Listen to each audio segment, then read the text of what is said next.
All right. Good day, everybody. I'm going to try to have some video for this one. I don't have like a movie production crew here, so bear with me. We'll see how this goes. This is the second lesson of the geometry unit. I'm looking up at the second monitor, so I'll look at you for a bit and say hello. But on my smart board as well, I'm going to be up there doing that, so my face won't be in the screen for part of the video. But here we go. So this is the one where would say we're looking at basically the blueprints, right, for objects. And I've got some stuff that I want to show you. All right. So here's the information first here. So with isometric drawings and orthographic drawings, it would give you all the information you need to produce an object, right? So if you provided, if you had the object itself, you could measure all the things, and then you want diagrams that would basically allow someone to know exactly what that diagram is or what that diagram is representing. So the first one you see below here is an isometric drawing, and isometric drawings try to represent all three dimensions of an object on a two-dimensional piece of paper, right? And so it's like it's drawn in perspective. It's like a corner view of the object, right? So the isometric dot paper that you'll see and try and learn how to use would be like that. So the perspective angle is defined in the paper with this sort of weird pattern, but on its own, it just kind of looks like staggered dots. But you see, I can line up the corner of that pretty much. It's not perfect, but pretty much with the isometric paper, and that's the idea of it. Okay, so that gives a good three-dimensional view of the object. The orthographic drawings are more information. It's more what people would probably need to actually make sure to produce the actual object, although this one's pretty good. But it has that three-dimensional interpretation as part of it. So the orthographic drawings show the top view, front view, and side view, and you can pick whichever you want as the top, the front, and the side, of course. So each view is drawn typically so the edges line up. And so if you think of this object, the top view, and I messaged this or emailed this this set of drawings to one of the teachers at my school that's good with 3D printer, and he printed off the shape. So if you look, that is it, right? And so I'm going to just show you this thing so we can say, okay, well, we want the top view, right? And so what was chosen as the top view? Pretty obvious here. If you look at it like that, it's kind of like, I don't know, it's inverted in the camera, I guess, right? But so I can't really make that change unless I were to, yeah. Anyways, I could actually do it here. I'll show you. And change inputs, mirror the camera. But done, I guess. So now it's got this weird infinite window thing going on. It's so trippy. Anyways, so that looks even better there now, right? So there's your top view. And then front view, you can tell it was like this, right? So you can see that. And then the side view was chosen like that, right? And so basically giving those three views is enough information. I just asked my friend that works at the school, Dave, hey, can you print this thing out for me? And he's like, yeah, sure, no problem. And I'll be showing you how he made it and printed it, okay, as well. But for now, you can sort of picture that shape based on what you see there. So next one here, if you were to try to construct that model from that three-dimensional isometric drawing, be pretty easy, obviously, right? The assumption here would be that last row, the bottom row, has 3 blocks, and there aren't any hidden blocks. And having to assume that shows why isometric drawings aren't really good enough, right? So I would construct that back row. And, if you want to do this yourself, just find the nerdiest math teacher in your school. And I'm joking around, of course, but and see if they have any of these little cubolinks that you could borrow and make some of these shapes for yourself to play around with them. And then so I've got the bottom row made, and then I might need to flip my camera back, do I? No, it's pretty good. I think I need to flip it for the next one. But anyway, so there's that part. And then we just need 2 more on the top. So you can tell you can obviously make this thing and say, okay, there's the shape, right? But with the isometric drawing, could this back one be missing? Yeah, totally could be. Could there be a pink one lopped onto the back corner? You would never know. Actually, that corner you can, but this one, the back corner like that, you'd never know, right? Whereas if you had the top view, you'd see it. Or side views, you'd see it, or so on. Front view, there we go. I keep forgetting which way is the front. My front is not your front. So front view, you wouldn't see it, but you would in the other. So the orthographic drawings would be, a combination of all of them is nice, right? You got like the 3-dimensional view is nice, but then you have the orthographic ones as well to really give the details. So for this, it's probably easier if I go to the smartboard and draw this out. So let me just move that so you can see the action going on here. So this one, oh shoot. I just realized that I don't have my laptop connected to the smartboard. I was looking at the smartboard and it's not the same stuff. So I'll use my touch screen on my device here, my laptop, but it won't be as pretty as it's hard to do nicer handwriting here. I have to move things to the computer screen. Bear with me here. This is what I was talking about how it might be a bit tricky. So let me just get this back in line here. Change inputs.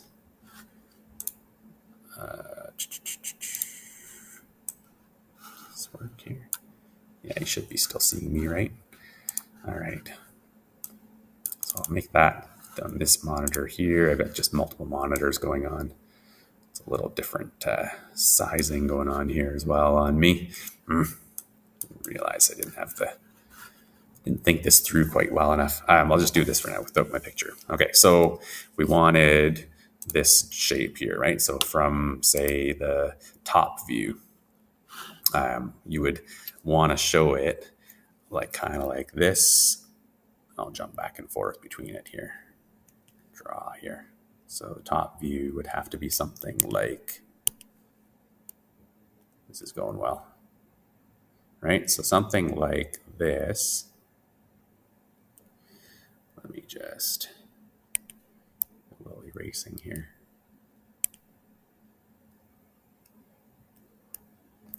And so what you're going to have is you're going to have this section here is all one level. And so if you look here from the top view, I'm talking about this section here. It's all one level. But then here you got 3 different levels. And so I'm going to draw those as 3 separate squares from the top. So that sort of tells the person, okay, these aren't just all one level. There's more going on there than that. So top view sort of indicates there's something going on, right? So you can probably picture how that matches. Let me just show the camera here for a bit. That matches this picture here, right? Where you've got these 3 different levels. I don't know if you can see that well. It's so small. It looked better on the big other monitor. Maybe I'll just jump back and forth to this instead. So we got that. And then if we want to do, what do we want to do next? We want to do the front view. So let's go front view. So that's going to be viewing from this front. So we're going to have all one level here, and then we're going to have a separate sort of level shown by drawing the line. But this U shape would all be one level, right? And so we're going to have front view is going to be, make sure I'm on the drawing tool here. Front view, we're going to have something like this.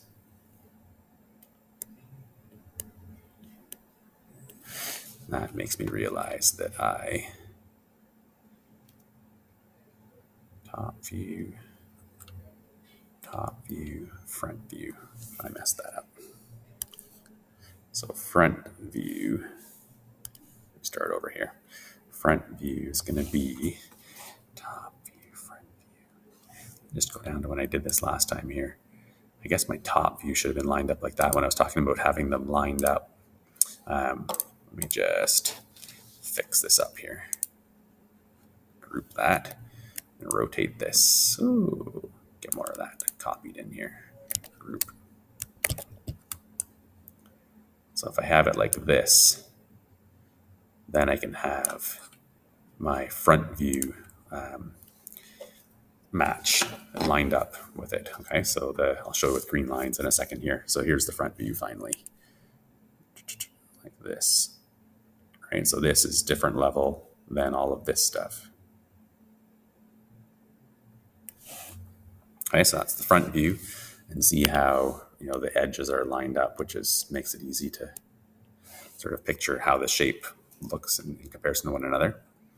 So I guess you got to decide which orientation you're going to have, right? So maybe draw that front one first, and then the top, and then a side view on this shape is just going to be an L, right? Looking at it from the red arrow kind of direction. So I'm just going to draw an L, and it's going to match up height-wise. Still have my green here, right? So height-wise, we're lined up like that. And then we're going to have the L shape. So it's going to be something like this. Right? So if I gave these drawings over to an engineer with a 3D printer, or they're going to make it somehow, they'd be able to make the shape, and it would look like this. I left out the little circles and stuff for the cubolinks because it's just representing the cubes, right? So that is that one. So you can try that yourself with the blank page if you want at some point.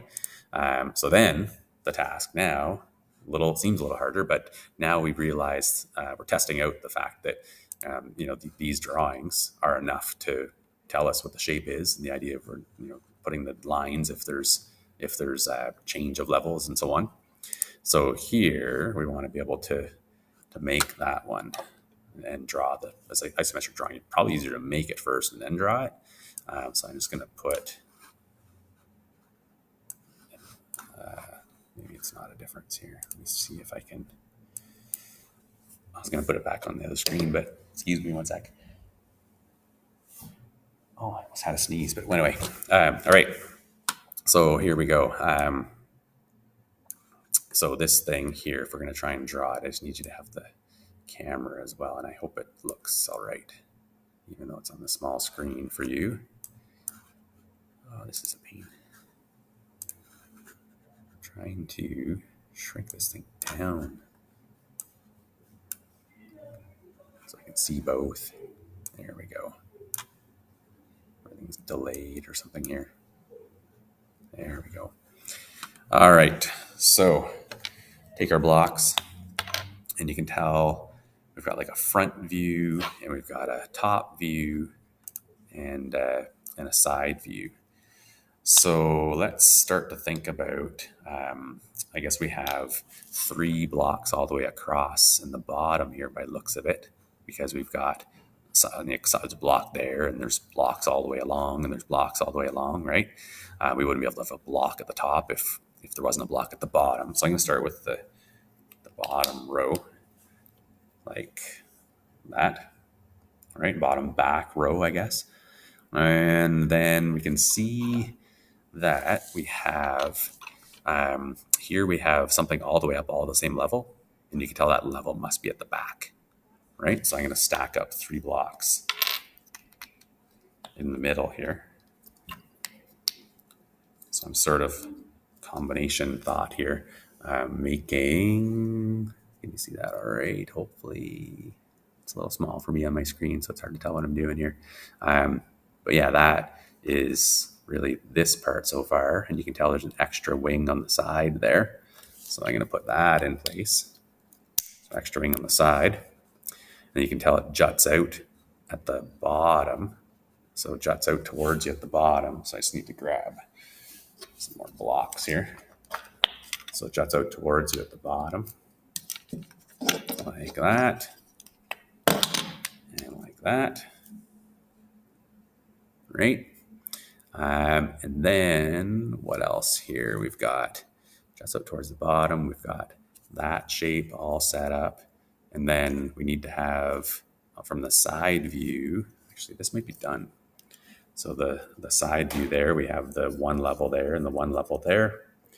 from the front view, I've got the different levels there and there, but same level here, right? Yeah, there. And yeah, and then the top view, we've got the 3 different levels across the back, but a combination level here. Yeah, so I think that's the thing. Okay, so seeing it from all kinds of views, I guess front view, top view, and the side view that we picked in the drawing, like that. So if we're trying to draw that thing, maybe we pick, this is going to be hard for me in the small drawing here, so I'll move up to bigger size on my screen. Try and pick an angle to draw it at. Let's just go to this because it's going to be hard for me to draw it here. See how this would work, right? So basically the front block, I picked 2 parallel sides. So I made that one 2 lengths by 2 lengths in the top and bottom, 1 tall. And then I went up 2 for this part, right? So I went up 2 for that part there.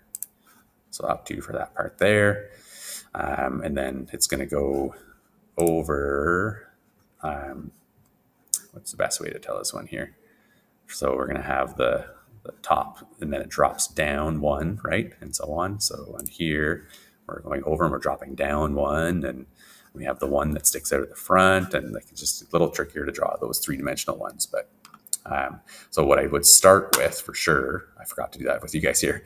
Start with like a corner view first, right? So it doesn't look like that. Instead, you look at it from the corner rather than from a flat side, right? Not from a flat side. You view it from a corner. So you establish that, and then you can picture this shape. If I can move any of that stuff here, let me see if I can.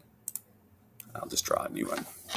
So we have a cube from a corner shape. So you got the front block like that, and then you've got your cube like that, right? So you want to picture that cube and how that is all over the place in this thing, right? Wow, my computer's going real slow today, right? So it's there, and then all these blocks. There's one at the bottom, the middle, the top, the back, the very back corner one, and the front one. Okay, and hopefully that helps sort of picture how you could draw this from scratch. All right. Yeah, so that's pretty much it for that part. The rest of the stuff for you, this is the, yeah. Where's the part here? This is the one I want to show you. So basically I want you to create a 3D model using some blocks, 8 to 15 or less or more, whatever, but just make a piece. I wouldn't go more than 15 though. You might use less, though. You may only 6 or something. So make a model if you manage to get a hold of some blocks, or just draw one. Draw the isometric, draw the orthographic. And then the idea would be to give the drawings to someone else and see if they can make it as well. It'd be just an activity that if you can. Otherwise, we're looking at these, if you can't get a hold of those kind of blocks and stuff. I suppose you could still draw one though, right? So that would work. For each of these, objects, think about which one of those could be one of the orthographic, one of the drawings for the object. And think about maybe state what viewpoint it would be, so you can see how this would work. So you can make orthographic drawings and isometric for something simple like that glass. Just a simple juice can. I was thinking of just a pure cylinder, rather than having a pop can, having the beveled edges and so on. And then this one down here, if you manage to find something in your house, I went down to the workshop and grabbed some things, so I'll show you those before we're done here. I need to downsize this thing so I can do that. So there we go. So I found some things. I'll show you those. The best one, or at least easiest to draw anyways, was a part that came with a winch that I bought for my Jeep. Something like a line spacer or something like that. I didn't end up using it, but you can see the shape. So you can picture the front view, side view, top view, I guess we'd have to talk about how you show like the curve, but you wouldn't really, I guess, right? You just have a rectangle that goes from here to here. And in your front view, you'd be able to see that it's a curve. And you can show the holes from the front view and so on, right? So that's definitely something you could do a set of drawings for if you can't find anything in your house. So pick one, pick that. Maybe if you want, one of these is a magnet that's really strong. So this one's a fishing magnet. You might have seen some of those. So like front view, top view, front view and side view are the same. So, you got a top view, front view, side view of that thing. Would be very doable with orthographic and isometric drawings. This one, I suppose, be doable as well, right? So you maybe exaggerate the rectangle shape on the bottom, but you have like a side or a front view, if you want to call it that, and a top view and a side view, right? Anything that has sort of a shape to it, you can model here. I think this is a spare wheel from a glass shower door at my house. So there's like a front view, a top view, and this one again, because it's symmetrical, so the top view, side view aren't any different. But you draw them both to show that it's symmetrical. So that'd be something you can use from the video to do drawings if you can't find something interesting. You'd probably be able to find something like this though in your house, I would imagine. So this one would be doable. So top view and side view. And if it was like a more rectangular one, then obviously you're actually no, because side view with the prongs is different, right? So you've got like a front view, side view, whatever one you can want to consider, and top view. All sorts of things you could pick out. Okay, so there's some extras or some for you there. Hopefully you can see them all right. The video is so small, I don't know how to change that right now. Anyways, yeah, so that is kind of hope you find it a little bit kind of a neat, different kind of a geometry lesson than maybe you've seen in the past in math classes. Hope you like it. All right, so give that a go and see how it goes, and let me know if you have any questions. If you have questions, post them in that discussion group thing, please. And that's all for now.